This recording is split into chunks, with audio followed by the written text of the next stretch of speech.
بەناوی خۆی گەورە زۆر سپاس بۆ ئەم میوانداریە. بەدڵنیاییەوە کتێب خۆراکی ڕۆحە کتێب هاوڕێیە، کتێب هاوڕێکی بەوە فاشە تەبعاً ئەوەی کە زۆر لەسەر کتێب خوێندومانەتەوە هاوڕێیەکە کە خیانەت لێ ناکا و هەمیشە ڕازگۆیە لەگەڵتا و ئاوێنەیەکە کە زۆربەی ڕووداوەکانت پێ پیشانەیە، باگراوندی معرفیت بۆ دروستەکە، کەسایەتی دروستەکە، شخصیەتت دروستەکە و ئەنسیکلۆپیدیایەکە بڵێن مۆسوعەیەکە شوێنێکە بۆ وەرگرتنی زانیاری و معلومات. من بەش بە حاڵی خۆم ئێمە لە خانەوەدەیەکە گەورە بووم، دیارە باوکم بەڕەحمەت بێ یەکێک لەو کەسایەتیانی کە بەردەوام خولیای خوێندنەوە بوو، ینی من هەرگیز باوکم نەبینیوە کە سەرقاڵ نەبێ بە خوێندنەوە یا ئەینووسی یا ئەی خوێندەوە جگە لە عیبادەت و خواپەرستی و کارەکانی تر. هەر بۆیە لە ناو ماڵی ئێمە من بەردەوام کتێب لەبەرچاوم بووە و باوکم بەڕەحمەت زۆر تەشجیع کردین لەسەر خوێندنەوە، زۆر هانی ئەین و بەردەوام کتێبی خسە بەردەستمان، هەتا جاری وا بوو یعنی مێزێکی هەبوو بە ناڕاستەخۆ بڵێ ئەو کتێبە بخوێنەوە، ئەوە دای ئەنا بۆی من بیبین بوو بیخوێنەوە. من بەڕاستی ڕازی نەبووم، ڕازی نیم لە خۆم بۆ ئەو مەرحەلەیە، یعنی تەشجیعەکانی باوکم زۆر بوون، بەس ئێمە لە ئاستی تەشجیعەکانی ئەوان نەبووین. من فترەی گەنجێتیم ڕاستە ئەم خوێندەوە کتێبەکانی مامۆستا حەبیب و مامۆستا عوسمان جوتیار و هەندێک سەرچاوە کتێبی تر، هەندێک کتێبی عەرەبیمە خوێندەمەوە کاتە زمانی عەرەبیم باش بوو، بەڵام بەڕاستی زۆر نەبوومە عاشقی کتێب خوێندنەوە تا دوای کیمیابارانی هەڵەبجە. دوای کیمیابارانی هەڵەبجە ئێمە ئەو بۆ ئاوارەی ئێران بووین، دوای گەڕانەوەمان لە ئێران من خۆم بەتەنیا گەڕامەوە تەمان ئاشنایەتی و هاوڕێتیم لەگەڵ نووسەر ئازاد قەزاز دروست بوو، مامۆستا دکتۆر ئازاد قەزاز. ئەو ئاشنایەتیە وای لێ کردم، ئەو تەشجیعێکی زۆری کردم، هانێکی زیاتری هەم لەسەر خوێندنەوە و لەسەر مطالعە، و من هەستم بەو فەراغە کرد کە لە زەمەنی منداڵەتی و گەنجێتیا بۆم دروست بەر بۆ ئێستا زۆر جار تەشجیعی خوێندکارەکانم ئەەکەم، ئەڵێم ئەو فترە ئاڵتونیە، ئەو خۆناغە ئاڵتونیە زەهەبیە کە هەیە لە فترەی ژیانی خۆتا کە لە مەرحەلەی ئەعدادیە مەرحەلەی زانکۆیە لە دەستیمەوە هەوڵ بە زۆر بخوێنیتەوە، زۆر مطالعە بکەی و خولیای خوێندنەوەت بۆ دروست بێ. هەر بۆیە وردەوردە کەوتمە کتێب کڕین و کەوتمە کتێب خوێندنەوە. زۆر کەسە بوون کە ینی تەجروبەی حیاتی خۆیان، ئەزمموی حیاتی خۆیان باسە کرد کە چۆن ینی کتێب بۆتە هاوڕێیان و کتێبیان خوێندەوە. ڕووداوێکی مامۆستا نەبەس هەورامی حەزەکەم لێرە باسی کەم،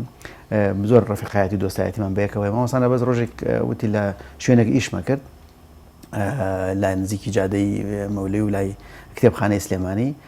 وتی کاتی نانخواردنم بوو، پارەیەکم پێ بوو کە تەنها بەشی نانخواردنەکەی ئەکرد و کتێبێکی تاڵژات و دیوانی مەحیوب بوو، نازەملێکی لە دیوانی شاعیرەکان بوو، وتی لە بینی مەعیدەم و لە بینی مێشکما بوو بە سراع و من ملانێ،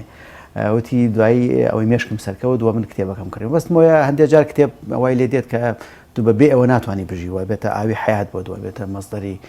معریفە، مەزدەری سەرچاوی زەنەری بۆت. من وردە وەکوتم لە دوای کیمیابارانی هەڵەبجەوە گەڕانەوەم بۆ هەرێمی کوردستان لەگەڵ بە تایبەتی کاک مامۆستا ئازاد قەزاز و کەسایەتێکی کەش کە مامۆستا عابیدین ڕەشیدە،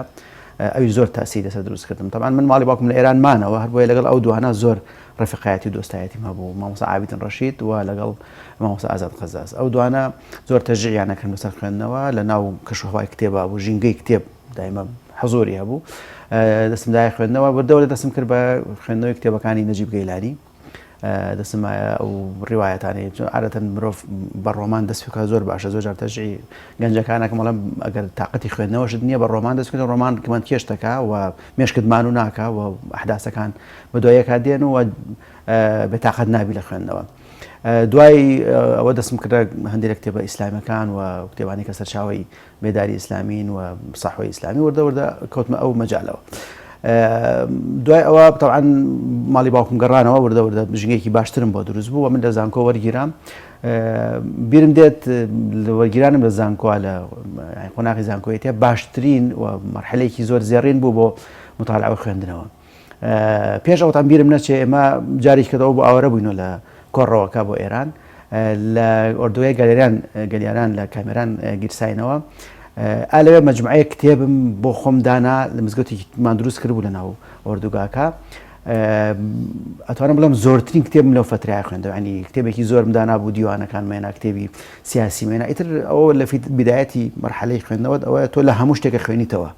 من كل شيء ومن شيء كل شيء يعني لە هەموو شتێک و لە شتێکیش هەمووشت وردە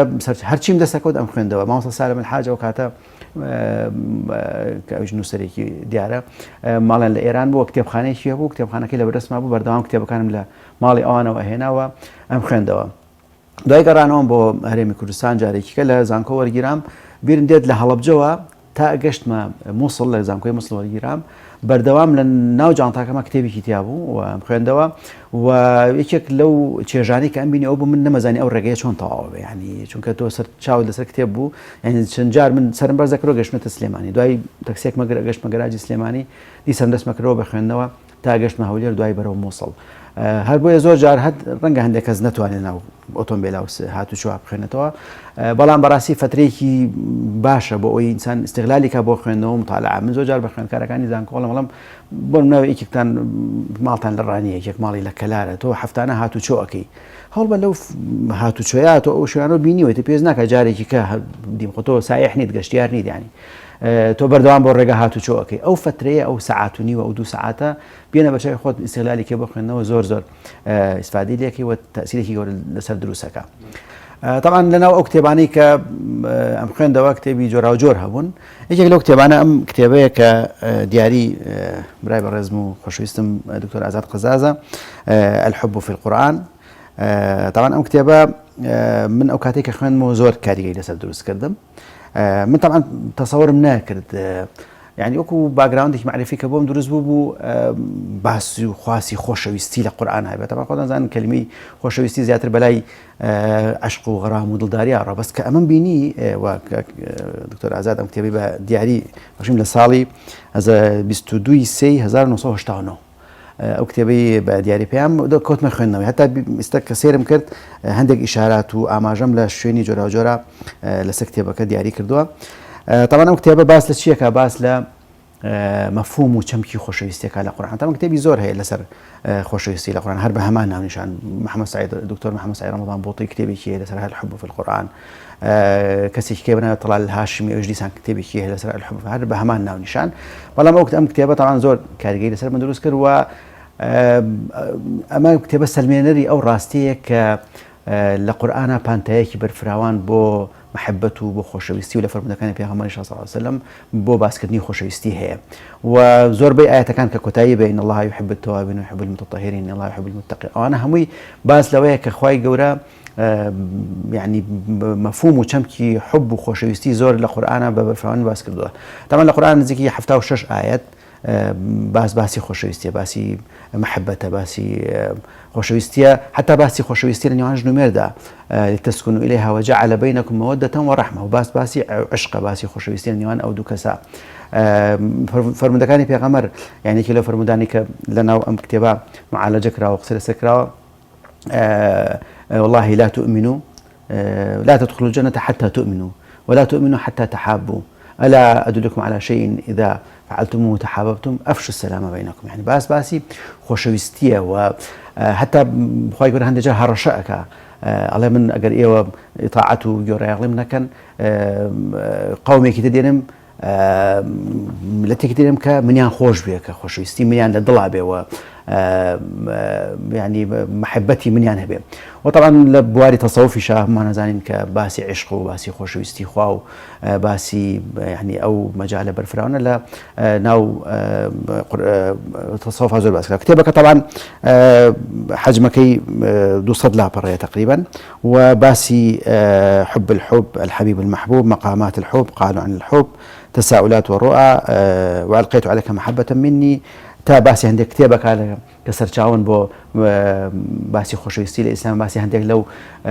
نووسەرانە کە باس لە خۆشەویستیەکەن و باس لەوە کاڵم من کە گەڕاوم لە ئەدەبیاتی ئیسلامیە کتێبێک تەخسیص نەکراوە تایبەت نەکراوە بە باسی خۆشەویستی لە قورئانە دیارە ڕەنگە هەندێک کەس بە بڤیان زانی بێ وایان زانی بێ باسکردن لە خۆشەویستی شتێکی سەیر و سەمەرێ ئەم کتێبە طبعا کاتی خۆی کە یەکێک لەو کەسانی نزیکی خۆم کە بیرۆ يعني ئایدۆلۆژیای علمانی هەبوو کە ئەم کتێبی بەدەست منەوە بینی زۆری پێسەیر بوو وتی چۆن يعني ڕەبتی بۆ دروست نەبوو يعني خۆشەویستی چی ئەکا لە قورئانە ڕەنگە بۆ ئێستا شتە تۆزێک ئاشناوێ بەس بە ئەو سەردەما ینی من باسی ساڵی 1970 ئەەکەم مەسادیر و سەرچاوی ئیسلامی کەم بوو دیاریکرااو بوو کتێبێک تەخسیس کرێ بە تایبەت کرێ 200 لاپەڕە بنووسێ لەسەر خۆشەویستی لە قورئانە دیارە کارێکی گەورەیەوە ناو کتێبەکە طبعاً هەموو ئەو ئاەت و فەرموودە و حەدیث و ڕووداوانەی کە باسی خۆشەویستیە باسی خۆشەویستی پێغەمبەر صلی الله علیه و سلم بۆ خێزانەکانی باسی خۆشەویستی نێوان سەحاب لە بینی خۆیانە باسی خۆشەویستی لە ناو تاریخ و مێژووی ئیسلامیە باسی خۆشەویستی وەکو فەلسەفە وەکو ئایدۆلۆجیا وەکو قسەکردن لەسەری وەکو ئەوەی کە وەسیلەیەکە بۆ دعوە بۆ بانگەواز یعنی تۆ بە خۆشەویستی ئەتوانی یعنی بانگەوازی ئیسلامی بڵاو بکەیتەوە ئەو يعني تاريخ إسلامي كباز لفتوحات إسلامية كباز لماليزيا وهندي وڵاتانی تركا كبجنگ فتح نكرا وبالكو بتجارته بخوشويستي وبمعجبون بأو كسايات يعني ك يعني توانيو أنا أمن ده خوشويستي بخنا ضلي خلقوا للرجي أوانش إعجابي بو دروز بو عين إسلام واتنو عين إسلام وكواتا باسي خوشويستي باسي كي قولة لناو أدبياتي إسلامية ولناو طبعا هم ما نزانين كلناو شاعر كاني خوش معنا باسي خوشويستي وخاو بياخدو مولوي ومحوي وأنا يعني أوايتر من رجل بيزنك أبو جناب تاني باس كم كشان باسي خوشويستي وشون قصة لسر خوشويستي كريه وكو مفهومك وكو فلسفيك وكو أيديولوجيا ك يعني همو مانواليا كتشجيع مام كهان ما بالسروي كزياتر أما مفهوم شم كبلاو كينوا ولم سردما كسردمي سرمایه دارية وسردمي ككتيا يعني ماديات ظالبة بسر خلقها وبشر وشور وآجاوة وقلق ورارعي ويعني كشيء جورا بخلد رزبو أجر إما جاري كبتوانين أم مفهومه بقرني نوا بيخين ناو خزانه وبيخين يعني مفهومه كبين ناو بخين دنجوا بيخين ناو حزبي سياسي ولناو شقام وقولنا باسي بكين باز لا محبة بكين وكو شمكي كهمان كوب كاتوا دور كوينه ولا رقبون ليكتري يعني تيسيك لو كش جوراني ك لهري بكروسانه وناكو كي دروس كروي خلق يعني أما مفهومه لناو خلقها باونية باسي خوشويستي رنجع علاقات اجتماعي وجرق تكليها ببلام وكو عمق وكو قلايتي خوشويستي كتو كسيكت خوش بيه تنها لبر خواي جورا يعني ويك بيغمر صلى الله عليه وسلم كسيك دي ولا صحابي قال عبادته خوا برستي وهي على من نخير هيش اشتاك مني على بس خواي جورا بيغمرهم خوش قال دي ترى او بس تو بتجينا تبهشت يعني تنها راست طبعا ما تفسيرات جوراجود هي هر عوابم ظاهرا نتواني حكمي لسربي بلام ديار لبال او عبادته خوا برستيا اما بيستي من بعمقك وبقولايك لا خوشويستي لمحبتك موابكاتك فعلا اما بتواني ناو عين اسلاما وبو شواز جواني كعين اسلام بشان درا بخلق بو شواز بتواني بشاني بين بخلق وبيناكي جوانتر لا محبته لخوشويستي بخلق بشان بين